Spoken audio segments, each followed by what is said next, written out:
한 주간 안녕하셨습니까? 3월 5일 주일 예배 시작하도록 하겠습니다. 여러분, 세상은 어떤 사람을 찾고 어떤 사람을 환영할까요? 똑똑한 사람, 좋은 학벌을 가진 사람, 돈을 많이 가진 사람, 건강한 사람, 나이스한 사람, 잘생긴 사람, 이런 사람을 찾겠죠. 그러나 하나님은 어떤 사람을 찾는다고요? 마음이 상한 사람, 수고하고 무거운 짐진 사람, 마음이 병든 사람. 사랑하는 여러분, 세상을 사는 가운데 수고하고 무거운 짐 지셨습니까? 그렇다면 이 시간 우리를 찾으시는 주님 앞에 나아가 참된 쉼과 안식과 새 힘을 얻는 귀한 시간 되었으면 좋겠습니다. 함께 기도하겠습니다. 하나님, 오늘 이 시간 세상 속에 수고하며 짐지며 살았다가 주님 품 안으로 나와 우리의 짐을 풉니다.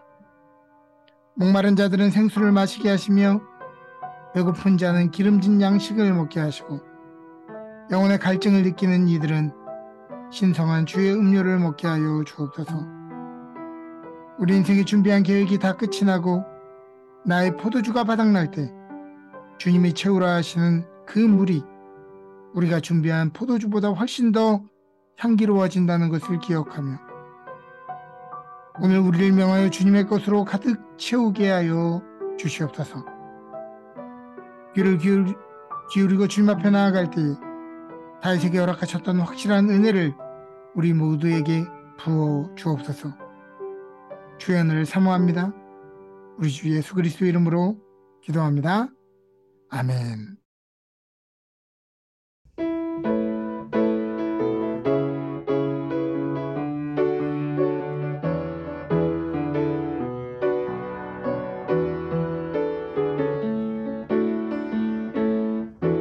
나의 반석이신 하나님, 행하신 모든 것 완전하시니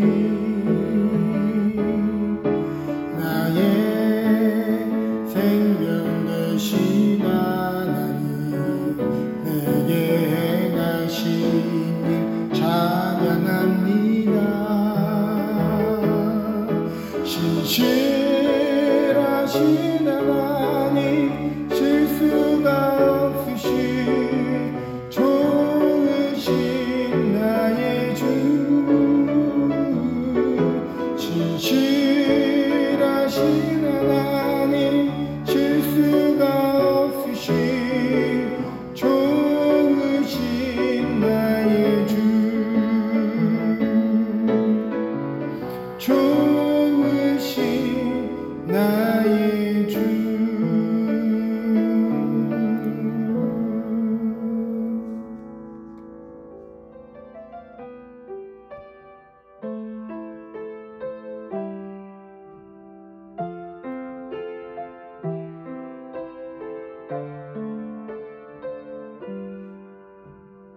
먼저 그 나라와 의를 구하라. 그 나라와 그 의를, 그리하면 이 모든 것을 너희에게 더하시리라. 사람이 떡으로만 살 것 아니요 하나님 말씀으로, 그리하면 이 모든 것을 너희에게 더하시리라.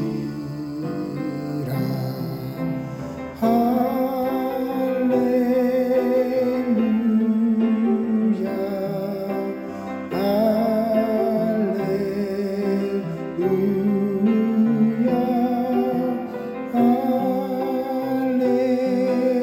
할렐루야.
사랑하는 하나님, 3월 첫 주일을 맞아 하나님께 경배와 찬양의 시간을 허락하심에 감사드립니다. 예배 가운데 오셔서 저희들의 마음을 받아주시고 온전히 하나님께 집중하여 하나님께 영광 돌리고 저희들 예배를 통하여 영이 새롭게 되어지길 원합니다. 주님을 바라보고 주님의 음성을 듣고 주님을 저희들 마음에 모시는 시간이 되게 하여 주시옵소서. 만물이 소생하는 봄이 서서히 다가오고 있는 이 시점에 아직까지 겨울의 끝자락이 남아있듯이 저희들 마음속에 교만과 어리석음, 죄의 끝자락이 남아있는지는 아는지 이 시간을 회개합니다. 저희들의 불신과 연약한 마음, 유혹에 쉽게 빠지는 연약한 삶을 용서하여 주시옵고 다시 회복되게 하시어 온전히 주님만 바라게 하여 주시옵소서. 새롭게 시작되는 이 3월은 사순절을 보내는 시간 속에 저희들 더 기도하게 하시옵고 더 절제하며 더 나누는 시간들이 되게 인도하여 주시옵소서. 세상은 전쟁과 기후 위기와 불평등으로 많은 이들이 좌절하며 고통을 받고 있는데 우리를 구원하시기 위해 오신 예수님의 십자가 도를 모르니 우리 믿는 이들이 우리 교회들이 더욱 힘을 내어 주님의 복음을 전할 수 있게 또한 인도하여 주시옵소서. 은혜교회를 기억하여 주시옵고 각자의 자리에서 하나님의 나라를 만들어가게 인도하여 주시옵소서. 수고하시는 목사님께 성령의 능력 부어주시어 부족함 없도록 채워주시길 원합니다. 성도님들도 한마음으로 사랑하며 섬기는 은혜교회가 되기를 원합니다. 이 시간 거룩하신 예수님의 이름으로 잠시 기도하였습니다. 아멘.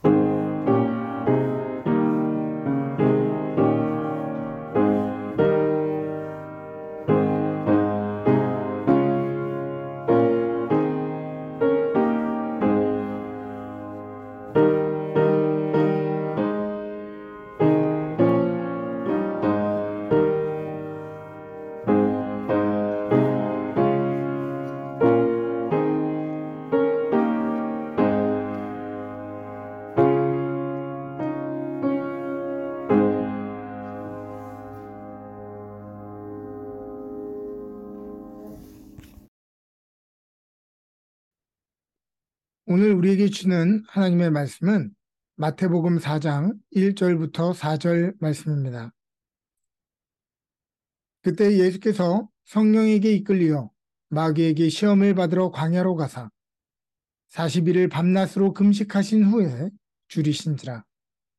시험하는 자가 예수께 나와서 이르되 내가 만일 하나님의 아들이거든 명하여 이 돌들로 떡덩이가 되게 하라.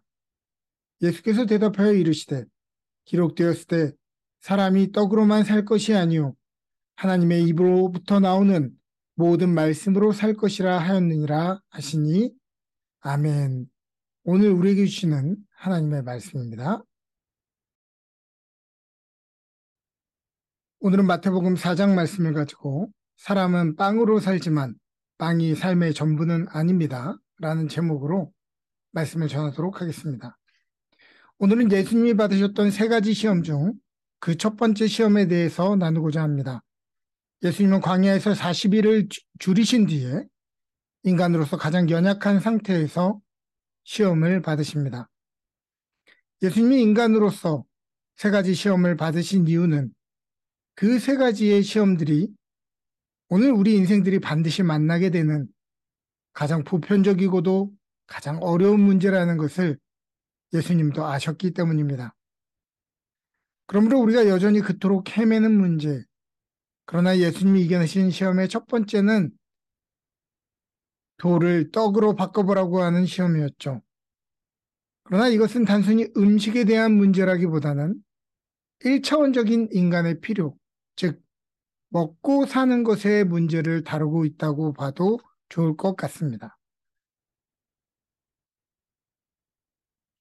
40일을 굶은 예수님 앞에 마귀는 정말 빵처럼 생긴 돌을 가져와서 바꿔보라고 이야기하죠.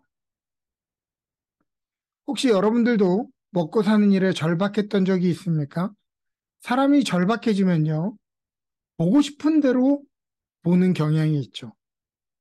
아마도 예수님은 이 동그란 돌만 봐도 이미 빵처럼 보였을 것입니다. 그러나 예수님은 이 돌을 빵으로 바꾸지 아니하시죠. 우리가 알듯이 예수님은 하나님의 아들이시고 기적이 상식이신 분이십니다. 예수님은 물을 포도주로 만드는 등 분자 구조를 바꾸실 수 있는 분이고요. 또 5천 명을 무한으로 먹이신 것처럼 무한으로 증식할 수 있는 능력도 있으시고 물 위를 걷는 것처럼 중력을 거스르는 능력이 있었음에도 불구하고 자신의 능력을 한 톨도 사용하지 않으시고 말씀으로 마귀를 꾸짖으십니다. 이는 우리 또한 하나님의 말씀으로 우리가 당한 시험을 이겨낼 수 있음을 보여주시기 위함이었습니다. 그러나 오늘날 많은 사람들이 본문을 보면서 쉬 이분법적으로 이 본문을 단순도식화하는 경우가 있습니다. 사람은 떡으로 사는 것이 아니라, 즉 육적인 것으로 사는 것이 아니라 영적이고 거룩한 것, 하나님의 말씀이 더 중요한 것이다. 이렇게 얘기하는 사람이 있다는 것이죠. 그러나 성경 어디에도 그러한 방식으로 쓰여져 있지 않습니다. 4절을 보죠. 예수께서 대답하여 이르시되 기록되었으되 사람이 떡으로만 살 것이 아니요 하나님의 입으로부터 나오는 모든 말씀으로 살 것이라 하였으니.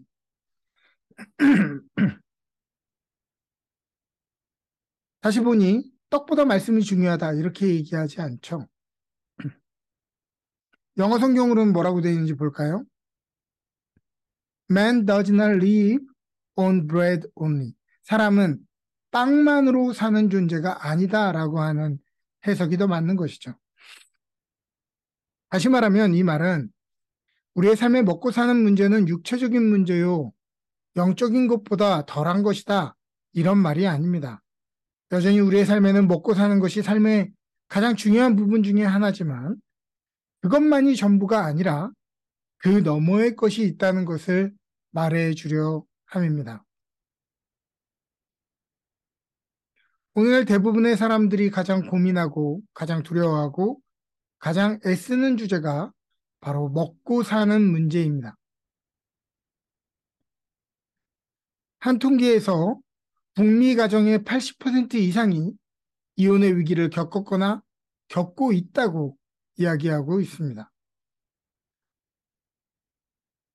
그리고 그중 가장 큰 다툼의 이유는 먹고 사는 문제, 즉, 돈 문제 때문에 이혼의 위기를 겪고 있다고 하는 것이죠. 여러분들도 먹고 사는 문제로 아내와 남편과 다퉈본 적 없으십니까? 많은 사람들이 착각하는 것은 성경은 우리가 먹고 사는 삶에는 관심이 없고 영적인 것에만 관심이 있다라고 하는 것입니다. 문제를 내보죠.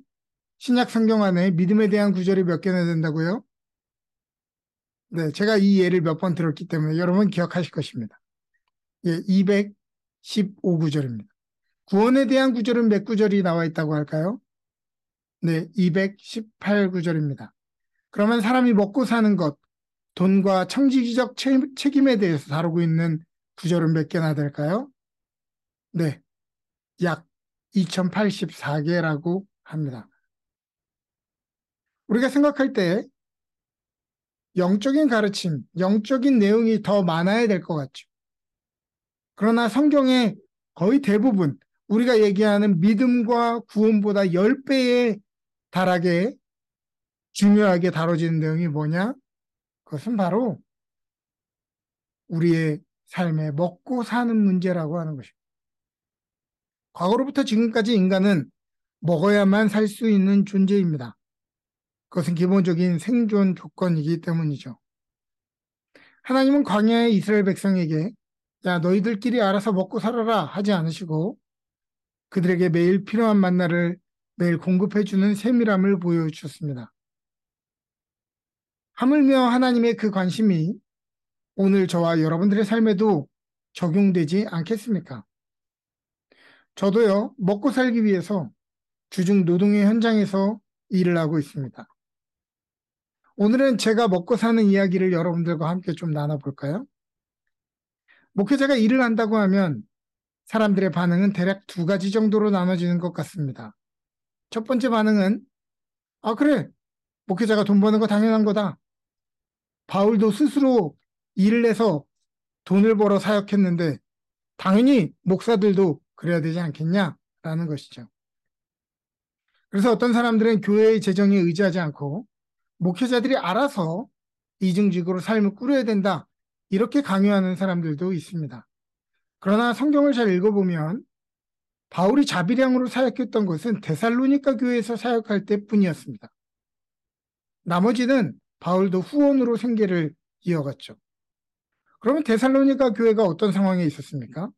데살로니가 교회는 곧 주님이 재림하실 것이라는 흥분으로 일상생활을 포기하고 기도로만 재림을 준비하는 사람들이 있었죠. 그리고 이 사람들이 종말을 핑계로 다른 사람들에게 붙어서 무의도식하고 있었던 것입니다. 그래서 바울은 데살로니가 교회로부터 경제적인 도움을 받을 수 있는 권리가 있었음에도 잘못된 종말 사상에 미혹되어서 게으름과 나태에 빠진 자들에 대해서 교훈적인 의미로 모범을 보이기 위해 스스로 생계를 꾸리며 사역했던 것이죠.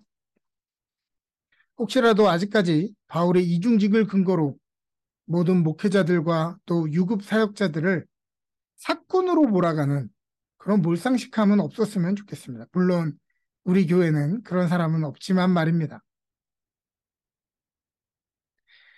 두 번째, 일을 한다고 하면 사람들의 반응은 아니 목사가 믿음을 가지고 살아야지 믿음이 얼마나 약하기에 일을 하러 가나 이런 반응입니다. 이것은요 첫 번째 반응보다는 몇 배는 더 괴로운 반응입니다. 정말 내가 그런가 하고 저의 죄책감과 싸워야 되기 때문에 그렇습니다. 처음에는 사역에 더 몰두해야지 살기 위해 일을 하는 것은 마치 내 사명을 희석시키고 믿음을 저버리는 것 같아서 너무 괴로웠죠. 평생 교회만 사역만 신앙만 몰두해서 학사, 석사, 박사학위를 공부해도 그 외에 생존을 위한 별다른 기술이나 자격증이 있을 리 만무하죠. 나이 마흔이 되도록 기술 하나 없는 한심한 중년 아저씨일 뿐입니다. 한 뉴스 기사 제목을 보고 눈물이 팽 돌았습니다. 목사가 얼마나 못났으면 노가다를 해. 여러분 이렇게 못되게 얘기하는 사람 없을 것 같죠? 있습니다. 저도 들어봤어요. 정말 눈물이 핑 돌아요. 내가 좋아서 하는 것도 아닌데 말이죠. 여기에는 두 가지 의미 정도가 있을 거라고 생각합니다. 야, 얼마나 목회적인 능력이 없기에 이 일을 하고 있냐? 예, 이 이야기이기도 하고 또 하나는 나이가 그렇게 들어가지고 얼마나 무능하기에 변변찮은 기술도 없어서 겨우 노가다밖에 하지 못하냐? 이런 의미로 사람들이 이야기하기도 합니다. 가족의 생계를 위해 어쩔 수 없이 시작했지만 과연 내가 바르게 살고 있는 것이지에 대한 정죄감으로 시달리게 됩니다. 마음은 마음대로 힘들고 몸은 몸대로 힘들죠. 다른 사람들과 다르게 일주일의 사이클이 다르게 흐르기 때문에 그렇습니다. 남들이 쉬는 시간에 일해야 되고 남들이 자는 시간에 깨어 있어야 합니다. 그리고 일주일에 며칠씩 밤낮이 뒤바뀌게 되죠. 쉬는 시간이 없어요.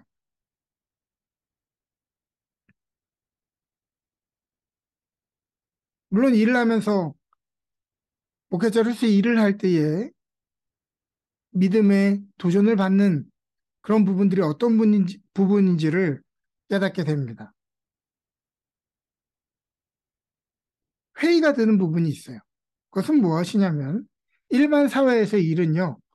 일한 만큼 대가가 정확히 정해져 있습니다. 그만큼 보상해줘요. 최저시급이라고 하는 아니면 어떤 노동의 대가라고 하는 기준이 딱 정해져 있습니다. 그러나 목회는 그렇지 않아요. 그리고요, 일반 일들은요, 하루의 작업량, 일의 시작과 끝이 정해져 있습니다. 수고해도요, 결과가 분명하게 드러나죠. 그러나 목회는 그런 것이 다 애매합니다. 제가 일에 몰두하다 보니 그런 생각이 들었습니다. 일을 하면서 참 이게 힘들고 어려운데 성도들이 신앙을 가지고 생활한다는 거 참 어려운 일이겠구나. 하나님이 나를 먹이신다라는 것이 아니라 나는 내가 노력해서 스스로 먹고 사는 것처럼 느껴질 수도 있겠다. 신앙이라고 하는 것이 참 무용하게 느껴질 수도 있겠다라는 생각을 해보게 되었습니다.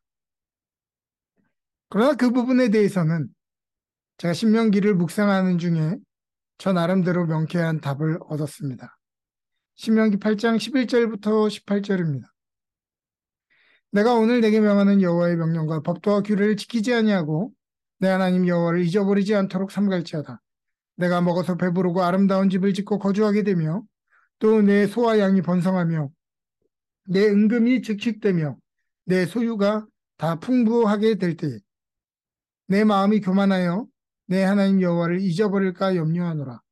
여호와는 너를 애굽 땅에서 종되었던 집에서 너를 이끌어내시고 너를 인도하여 그 광대하고 위험한 광야 곧 불뱀과 정갈이 있고 물이 없는 건조한 땅을 지나게 하셨으며 또 너를 위하여 단단한 반석에서 물을 내셨으며 내 조상들도 알지 못하던 만나를 광야에서 내게 먹이셨나니 이는 다 너를 낮추시며 너를 시험하사 마침내 내게 복을 주려 하려 하심이었습니다. 그러나 내가 마음에 이르기를 내 능력과 내 손의 힘으로 내가 이 재물을 얻었다 말할 것이라. 내 하나님 여호와를 기억하라. 그가 내게 재물 얻을 능력을 주셨습니다. 이같이 하심은 내 조상들에게 맹세하신 언약을 오늘과 같이 이루려 하심이니라. 신명기 8장은 분명 하나님이 이스라엘 민족을 광야에서 부족함이 없도록 공급하시고 그들을 아름다운 땅에 정착하게 하시는데 그때부터 이스라엘 민족들은 자신들이 거두는 모든 것 이것이 하나님의 은혜가 아니라 하나님은 싹 빼고 자신의 손에 힘만 믿고 먹고 사는 일에만 몰두하게 되었다는 것입니다. 여러분 혹시 먹고 사니즘이라는 말을 아십니까? 먹고 사는 일을 최우선으로 하는 삶의 태도라고 합니다. 즉 먹고 사는 일이 신앙과 무관한 내 문제라고 생각하는 순간 먹고 사는 것이 내 삶의 모든 것이 되어져 버립니다. 사람은 영과 육이 동시에 존재하죠. 땅이 우리 육의 필요를 채운다면 영은 하나님의 말씀으로만 채워지는 것입니다. 그러나 우리가 먹고 사는 것만 우리의 삶의 문제가 될 때에는 우리는 영을 허기지게 내버려 둔 채 육신을 채우는 것으로 우리의 삶을 끝내게 되죠. 18절은 우리에게 이야기합니다. 내 하나님 여호와를 기억하라. 그가 내게 재물 얻을 능력을 주셨습니다. 이같이 하시면 내 조상들에게 맹세하신 언약을 오늘과 같이 이루려 하십니다. 오늘 우리가 노동하며 일하며 사는 것은 내가 잘해서 그런 것이 아니라 하나님이 우리에게 재물 얻을 능력을 주셨기 때문입니다. 이스라엘 민족은 광야에서 하나님의 은혜로 살았습니까? 아니면 그들의 노동과 수고의 대가로 살았습니까? 한번 대답해 주세요. 너무나 간단하죠? 여러분 모두가 이렇게 얘기할 것입니다. 이스라엘 민족 뭐 먹고 살았냐? 하늘에서 내리는 만나 먹고 살았다. 그러면 그들의 노력으로 살았냐? 하나님의 은혜로 살았냐? 당연히 하나님의 은혜로 살았다. 이렇게 얘기할 것입니다. 그러나 생각해보면 광야에서 하나님이 만나를 주실 때요. 그들의 입에 그냥 넣어주신 것이 아닙니다. 그냥 하늘에서 불로소득을 내려주신 게 아니에요. 어떻게 해서 만나를 거둘 수 있는가? 각 사람들이 아침에 일어나서 일찍 거두어 가야 했습니다. 그렇지 않으면요, 이 해가 뜨면 만나가 다 없어져요. 그들은 아침부터 일어나서 열심히 노동했고 노동의 결과로 그 만나들을 거뒀지만 그 모든 것은 하나님이 내리시는 만나라는 은총이 있었기 때문에 그 노동이 아니었던 것입니다.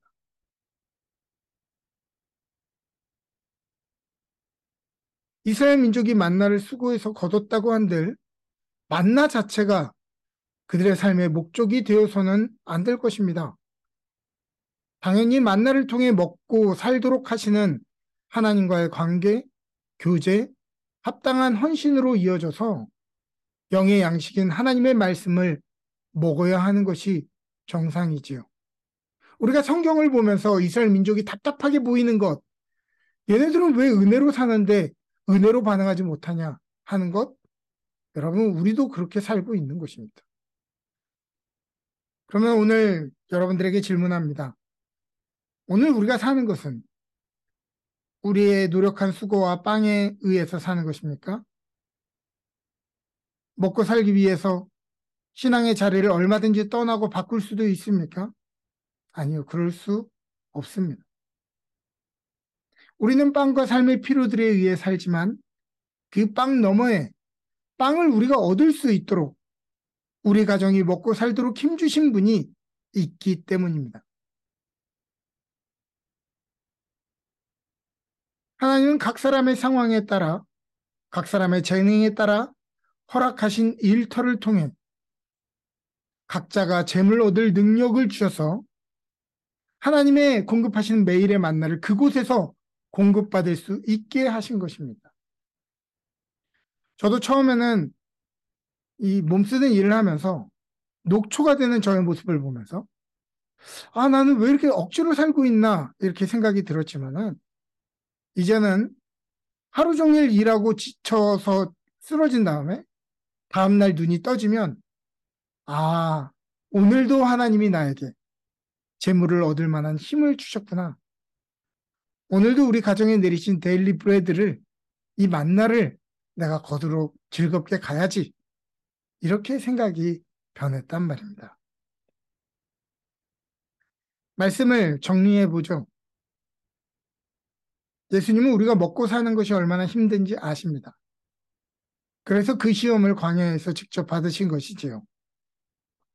예수님 또한 목수일을 통해서 가정을 부양하신 경험이 있습니다.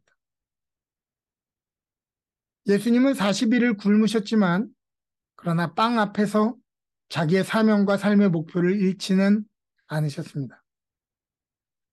사람은 빵으로 살지만 빵에 의해서 사는 것이 아닙니다. 하나님은 오늘도 우리에게 때에 따라 여러 가지 방법을 통해 오늘의 빵을 얻도록 하시는 것은 하나님이 우리의 공급자이시기 때문입니다. 오늘 우리의 삶에 먹고 사는 삶 자체가 우리의 삶의 목적이 되지 않도록, 우리의 삶의 우상이 되지 않도록, 우리의 삶의 내용이 되지 않도록 노력해야 하겠습니다. 사람은 빵을 위해서 빵으로만 살 것이 아니라 하나님 입에서 나오는 모든 말씀으로 말미암아 살 것이기 때문입니다. 할렐루야.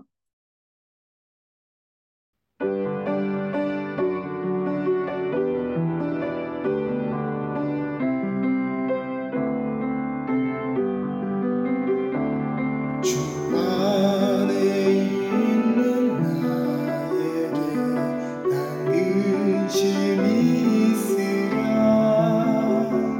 십자가 밑에 나아가 내 짐을 풀었네. 주님을 찬송하면서 할렐루야 내 앞길 멀고 험해도 나 주님만 따라가리. 두려움이 변하여 내 기도 되었고 전날의 한숨 변하여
함께 봉헌기도 드리겠습니다. 이 시간 주님께 우리의 예물을 정성스럽게 올려드립니다.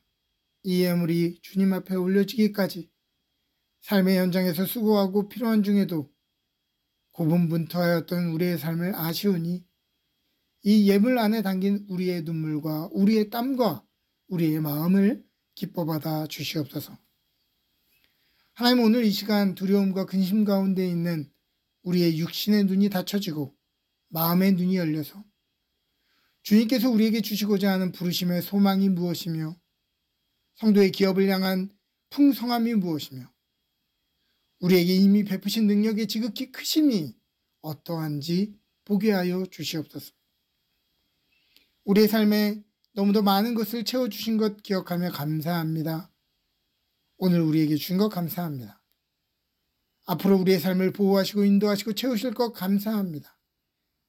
우리가 간절히 기도하는 모든 기도 제목들과 우리가 기도하지 못하는 우리의 한숨까지도 가장 좋은 때에 응답하여 주실 것을 간구합니다.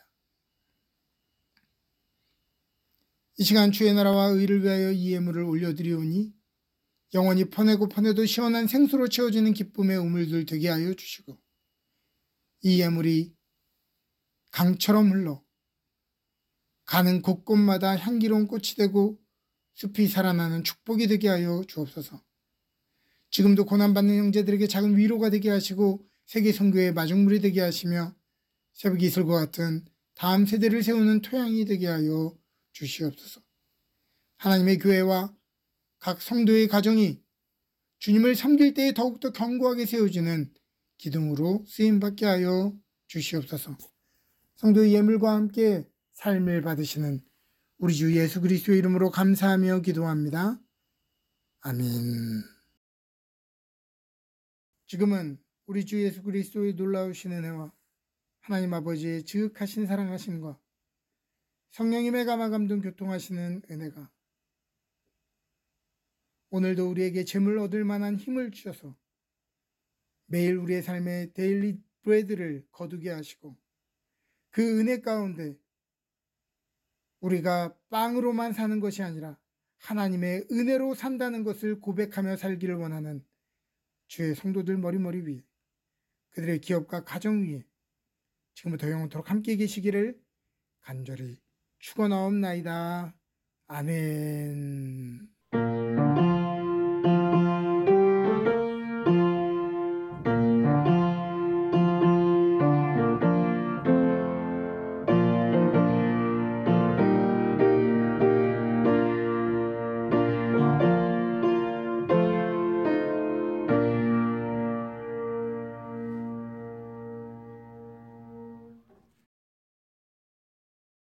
광고 말씀드리도록 하겠습니다. 2023년 데일라이 세이빙 타임이 다음 주 주일부터 시작됩니다. 예배 시간이 혼동되지 않도록 주의해 주시기를 바라겠습니다. 2022년 헌금 영수증이 발행되었습니다. 여러분들의 영문 이름과 주소가 맞는지 확인해 주시고 혹시 아직까지 신청하지 않은 분들은 재정부장님을 통해 신청해 주시기를 바랍니다. 튀르키예와 시리아의 지진을 위해서 함께 기도하며 중보하고 있습니다. 물질로 섬기기를 원하시는 분은 주보에 나와 있는 주소로 체크를 보내시면 되겠습니다. 한 주간 하나님의 은혜 가운데 풍성한 한 주 보내시기를 주님의 이름으로 축복합니다.